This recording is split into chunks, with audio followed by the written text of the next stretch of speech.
दादा की पुरानी लाइब्रेरी में बैठा है।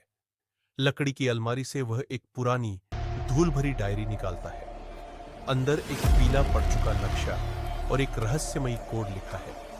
जो चांदनी रात में जलता है वही राह दिखाएगा।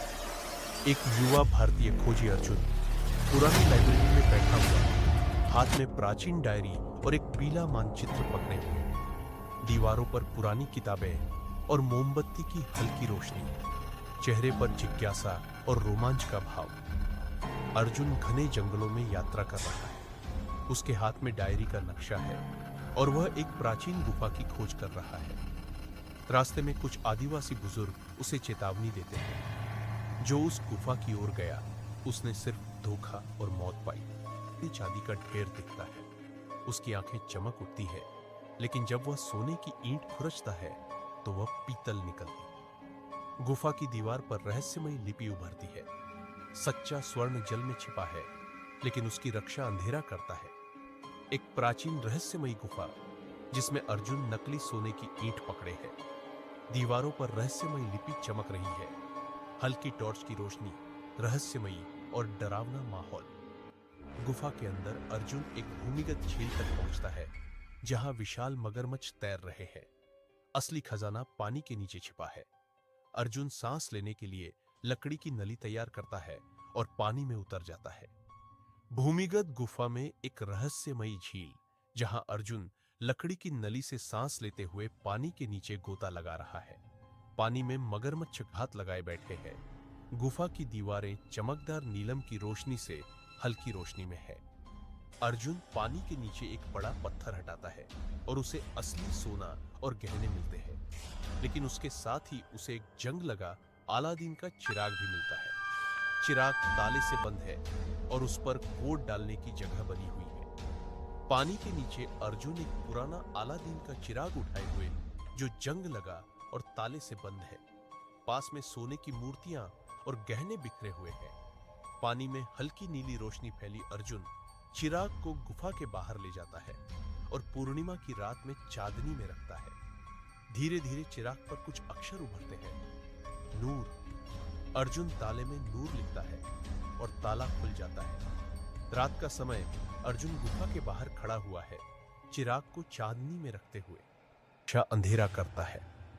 वह कोड डालने की जगह को देखता है और डायरी में छुपे किसी संकेत को खोजने की कोशिश करता है। अर्जुन चिराग पर बने ताले को खोलने के लिए डायरी में मिले कोड का इस्तेमाल करता है। जैसे ही वह सही कोड डालता है, चिराग से एक तेज रोशनी निकलती है और गुफा में कंपन होने लगता है। चट्टानें गिरने लगती हैं, अब झिलमिलाने लगता है। अचानक एक धुआं उठता है और एक विशाल जिन्न प्रकट होता है। जिन्न गहरी आवाज में कहता है, तुमने मुझे मुक्त किया है, अब तुम्हारी एक इच्छा पूरी होगी। अर्जुन सोच में पड़ जाता है। क्या वह अपार धन दौलत मांगे या किसी और रहस्य को उजागर करे? लेकिन तभी उसे डायरी में लिखी आखिरी पंक्ति याद आती है, सच्चा स्वर्ण वो है जो दूसरों के जीवन में रोशनी लाए। अर्जुन जिन्न से अमर ज्ञान मांगने का फैसला करता है, जिससे वह दुनिया को और भी रहस्यमयी कहानियों और गुप्त ज्ञान से अवगत करा सके। जिन्न मुस्कुराता है और अर्जुन के सिर पर हाथ रखता है। एक तेज रोशनी चमकती है और अर्जुन को एक अद्भुत ज्ञान की अनुभूति होती है। जब वह होश में आता है तो जिन्न और चिराग दोनों गायब होते हैं, लेकिन उसके हाथ में डायरी अब एक नई कहानी से भरी होती है। एक और रहस्य, एक और सफर का संकेत। अर्जुन डायरी के चमकते पन्नों को ध्यान से पढ़ता है। उसमें एक नया नक्शा उभरता है, लेकिन यह अधूरा है।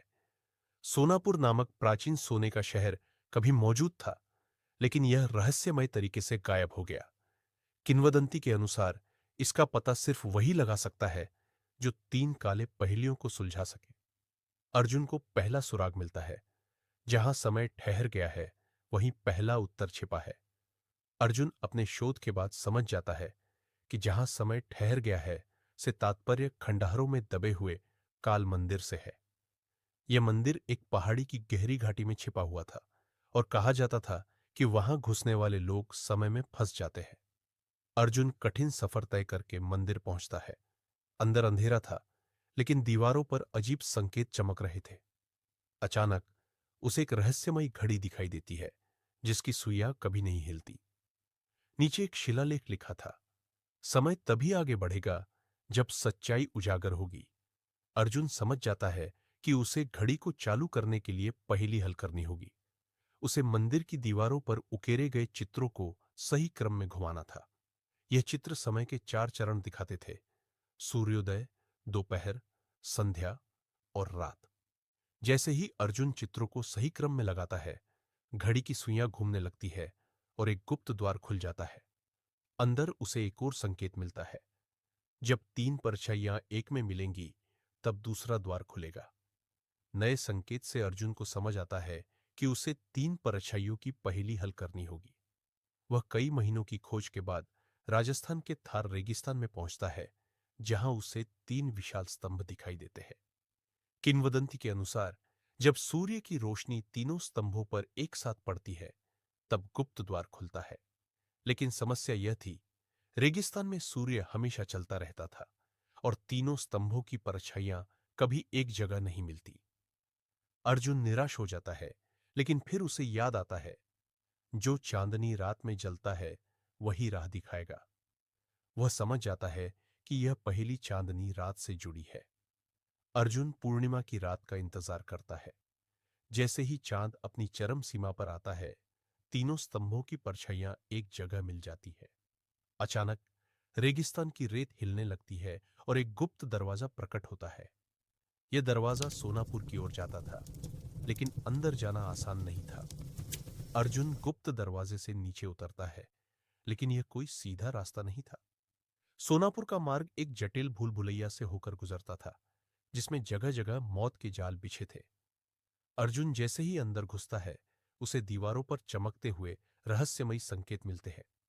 अचानक एक आवाज गूंजती है, यदि सत्य के मार्ग पर हो तो सही छाया का अनुसरण करो, यदि लोभ में फंसे तो अंधकार तुम्हें निगल जाएगा। अब अर्जुन के सामने 3 रास्ते थे। तीनों पर एक जैसी परछाइयां गिर रही थीं, लेकिन केवल एक रास्ता सही था। अर्जुन ध्यान से परछाइयों का निरीक्षण करता है और सही रास्ते पर चलता है। जैसे ही वह अंतिम द्वार तक पहुंचता है, उसे विशाल सोने के द्वार दिखाई देते हैं। यह था सोनापुर। लेकिन जैसे ही वह दरवाजा खोलने जाता है, अचानक एक भयंकर पहरेदार प्रकट होता है। यह सोने का रक्षक था, जो सिर्फ उन्हीं को प्रवेश करने देता था जो परीक्षा पास कर सके। अब अर्जुन को अंतिम चुनौती का सामना करना था। क्या वह सोनापुर में प्रवेश कर पाएगा? क्या अर्जुन पहरेदार की चुनौती पार कर पाएगा? क्या सोनापुर में कोई और बड़ा रहस्य छिपा है? अगला भाग और भी रोमांचक होगा।